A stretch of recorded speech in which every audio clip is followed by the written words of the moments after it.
ओम नमः शिवाय।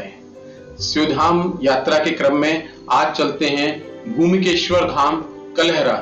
यह स्थान कटनी से 45 किलोमीटर दूर है और विजय राघवगढ़ के समीप है। इस स्थान में हम शिवधाम को एक जागृत अवस्था में पाते हैं।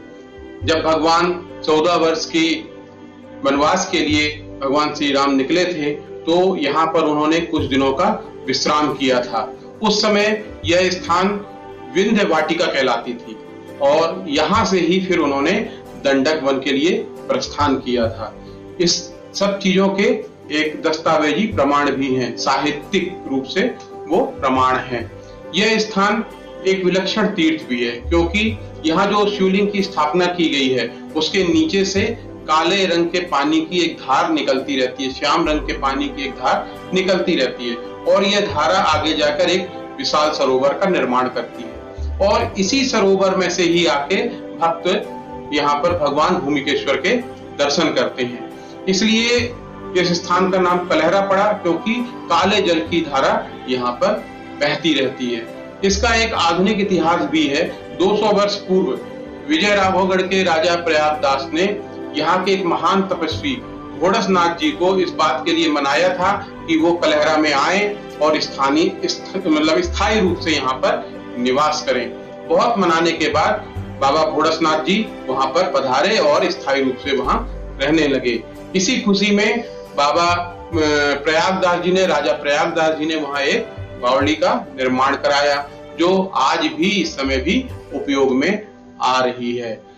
बाबा घोड़सनाथ जी की वहां पर एक कथा या किंवदंती भी बहुत प्रचलित है कि उनके पास एक तुम्बी थी और वह तुम्बी बड़ी चमत्कारी थी क्योंकि बाबा को जब भी कोई इच्छा होती थी भोजन की या किसी तरह की तो वह तुम्बी वह सामान लाकर उनको प्रदान कर देती थी। शक्कर, दूध, घी, जो भी खाना भोजन जो भी महाराज की इच्छा होती थी, बाबा की इच्छा होती थी, वह तुम्बी उनको प्रदान करती थी। हुआ यह कि मकर संक्रांति में स्नान करने वो नर्मदा नदी चले गए और नर्मदा नदी में वह तुम्बी भाग्यवश बह गई। बाबा के भक्त बहुत चिंतित हुए कि अब आगे क्या होगा। बाबा से उन्होंने प्रश्न पूछा कि तुम्बी तो बह गई है, अब इच्छाएं कैसे पूरी होंगी। तो बाबा ने कहा वो उसकी जैसी इच्छा थी वो चली गई, अगर उसकी इच्छा होगी तो वापस आएगी, नहीं तो जाने दो। उसके 1 साल बाद मकर संक्रांति के दिन ही कलहरा के तालाब में वह तुम्बी तैरती हुई पाई गई।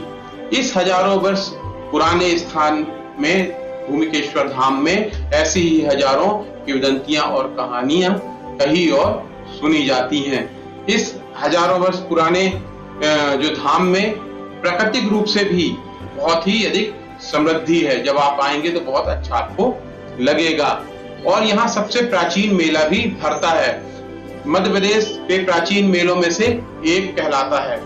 उसी समय से 200 वर्ष से और उससे भी प्राचीन समय से मकर संक्रांति पे 7 दिनों का मेला इस स्थान पर भरता है।